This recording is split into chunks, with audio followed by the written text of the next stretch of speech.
જગતની માલપા હે નોધારી દીકરીઓ હોય ને બાપ અને જો નોધારી દીકરીઓનો કદાચ જો માવતર નો બની જાવ ને તો જગતની માલપા હે મારા વિસી પરાવાળા મામા મોજીલાને કોઈ ઓળખે નહીં હો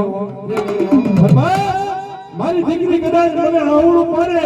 અને યાદ કરે નથી મારા મામા નથી જગતની માલપા ભાઈઓ પણ મારા વિસી પરાની સરકાર કોઈ મેણું માર્યું હોય અને જગતની માલપા મારો વિસી પરાવાળો મામો બોલે જો મારા આંગણે કદાચ 4 ફેરા ફેરાવ્યા હોય ને અને જો આખી જિંદગી ભલા જો ખોટ પડે અને કદાચ જો પેરિયાની હારિયાની માલપા કોઈ આંગળી સીધે અને ભલા આંગળી સીધે અને હું મામો જો ને પોગી નો જાવ ને તો વિસી પરાવાળી મોદીની સરકારમાં કેવો